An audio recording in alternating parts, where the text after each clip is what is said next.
Hello students, today we will discuss an important questions of NCERT exercise of physics. Question number 1.5.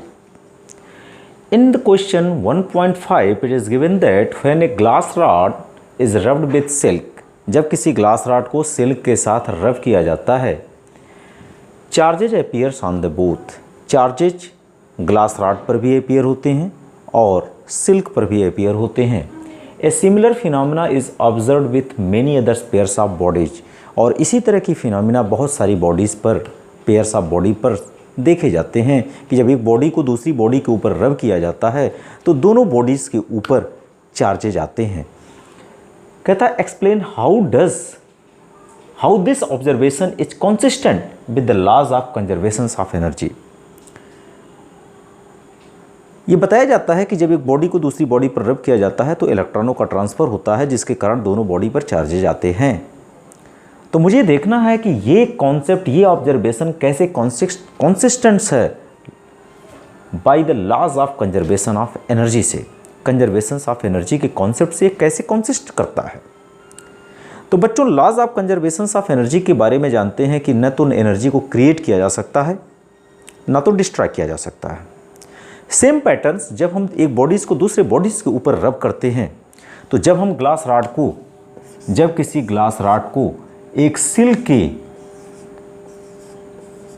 Glass को जब हम लोग silk पर रब करते हैं तो एक बॉडी से इलेक्ट्रॉन का ट्रांसफ़र होता है और वो दूसरी बॉडी में जाता है. तो ऐसा देखा गया है कि जब ग्लास रॉड को सिल्क पर रगड़ा जाता है तो ग्लास रॉड से इलेक्ट्रॉन निकल करके सिल्क पर आ जाते हैं, और जब ग्लास रॉड से इलेक्ट्रॉन निकल करके सिल्क पर आ जाते हैं तो जहाँ से इलेक्ट्रॉन निकलता है वहाँ डिफिशिएंसी ऑफ इलेक्ट्रॉन होता है, जिस कारण इस पर पॉजिटिव चार्ज डेवलप होता है. और चूँकि सिल्क पर इलेक्ट्रॉन एक्स्ट्रा आ जाते हैं जो इससे निकलते हैं वो इस पर आ जाते हैं, तो इस पर ये निगेटिवली चार्ज बॉडी बन जाती है. तो इस प्रोसेस में हुआ क्या कि जितने इलेक्ट्रॉन इससे निकले उतने ही इलेक्ट्रॉन सिल्क पर आए. It means before rubbing the body the net charge is zero, and when we rub the number of transferred electron from glass silk attain the similar numbers of electron also. So there is no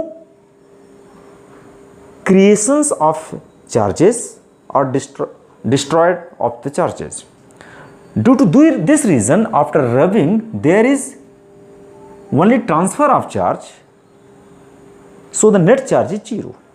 So we can say that this observation is consistent with the laws of the conservation of energy. Now the question 1.6 is given. 4-point charges QA, QB, QC and QD are located at the corner of the squares ABCD of the side 10 centimeter. There is a square.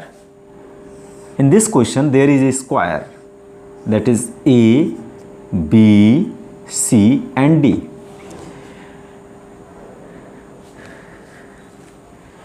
Here at the point A there is 2 microcoulomb charge, QB minus 5 microcoulomb charge, QC 2 microcoulomb charge is here, and QD minus 5 microcoulomb charge is here, are located at the corner of the square ABCD of side 10 centimeter. इसकी side क्या है? 10 centimetre है. अगर इसकी side 10 centimetre है तो इसके चारों साइड क्या हो जाएंगे? 10 सेंटीमीटर लेंथ के हो जाएंगे. What is the force on a charge of 1 microcoulomb placed at the center of the squares? तो स्क्वायर्स का सेंटर क्या होगा? जब इनके दोनों डायगोनल्स को आप ड्रा करके ज्वाइन कर दोगे तो ये दोनों एक दूसरे को जहाँ इंटरसेक्ट करेंगे that is the centre of the squares. तो अगर यहाँ पर 1 माइक्रोकूलम का चार्ज इस पॉइंट O पर हम लोग प्लेस कर दें, 1 माइक्रोकूलम का चार्ज अगर इस पॉइंट पर हम लोग प्लेस कर दें तो हमें फाइंड आउट करना है what is the force on A charge of 1 microcoulomb. जो अगर देखा जाए तो पॉइंट ए पर 2 माइक्रोकूलम का चार्ज है, ये पॉजिटिव नेचर का है, और पॉइंट ओ पर 1 माइक्रोकूलम का चार्ज है, ये भी पॉजिटिव नेचर का है. तो इस चार्ज पर 1 माइक्रोकूलम के चार्ज पर ए के कारण जो फोर्स लगेगा that is known as a by F on O due to charge placed at the point A. और ये इससे क्या हो लगेगा, दूर लगेगा, क्योंकि इन दोनों के बीच रिपल्सन होगा। इसी तरह से ए भी 2 माइक्रोकूलम पॉजिटिव चार्ज है, ए भी 2 कूलम, ये भी 1 माइक्रोकूलम पॉजिटिव चार्ज है, तो इस पर जो फोर्स लगेगा that is force on O due to charge C. और ये दोनों एक दूसरे से क्या लगेंगे, अपोजिट डायरेक्शन में लगेंगे। बच्चों इसी तरह से अगर हम देखा जाए, देखें तो इस बी के कारण 1 पर कितना चार्ज लगेगा,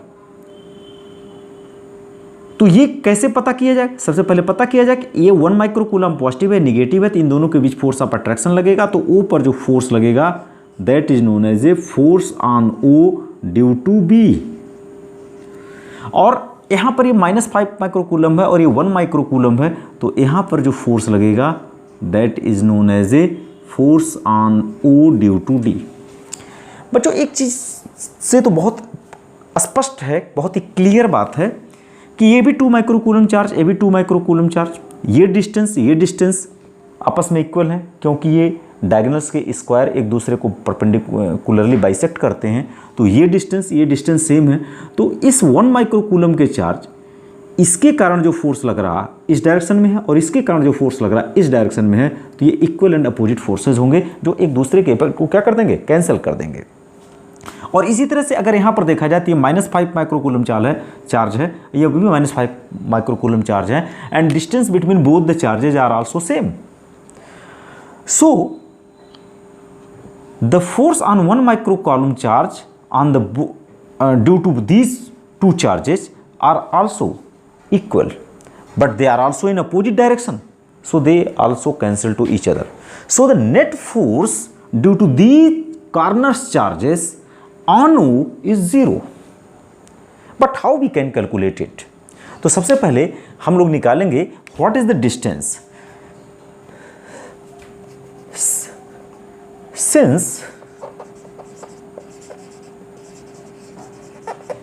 diagonals of squares are bisector, so and equal to each other, so OA is equal to OB is equal to OC is equal to OD is equal to suppose x centimeter. Now in any triangle, suppose OAB, in triangle OAB you have suppose, आपने ये length x suppose कर लिया, ये x suppose कर लिया, और ये 90 degree है क्योंकि ये परपेंडिकुलरली बाइसेक्टर होते हैं, आर परपेंडिकुलरली बाइसेक्टर्स। तो ये 90 है, तो हम इसमें पाइथागोरस थ्योरम लगाएंगे, तो we get AB square is equal to OA square plus OB square. What happened? AB square is 10 square and OA is x, OB is also x, so we get 2x square is equal to 100, 250 is x is equal to root 50, we get 5 root 2 centimeter. तो ये length हमको मिल गया 5 root 2 centimeter. Now we want to find out FOA. FOA. FOA means 9 into 10 to the power 9 force. अब देखो O पर कौन सा charge है, QO, और A पर कौन सा चार्ज है, QA by the distance between them OA square, and this force acts along OC, this force act along OC। 9 into 10 to the power 9 Q, that is 1 microcoulomb, that is 1 into 10 to the power -6 microcoulomb है, तो इसे coulomb बदलेंगे, 10 to the power -6 से multiply करेंगे, into 2 into 10 to the power -6 coulomb by U means 5 root 2, or we can say that directly root 50 square. And also if we find out FOC, so we can write here 9 into 10 to the power 9 QO into QC upon the distance between them is OC square. What happened? 9 into 10 to the power 9 QO is 1 microcoulomb, that is 1 into 10 to the power -6, and what is QC, that is also 2 microcoulomb. So we change into the coulomb by multiplying 10 to the power minus 6 by the distance between them, OC. It means this is also root 50 square. Now this force acts along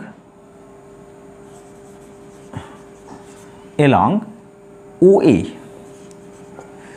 तो अगर बच्चों हम लोग देखें तो ये value बिना solve किए और बिना सॉल्व किए अगर मैं देख रहा हूं तो ये बोथ आर से, तो लिखोगे since FOA and FOC both are equal and in opposite direction,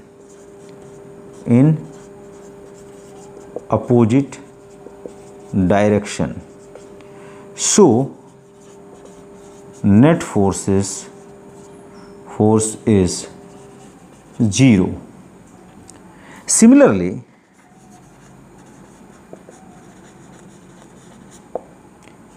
we can show that force FOB is equal to force FOD, and they are also acts in opposite direction. So net force, so total net force on O due to corner charges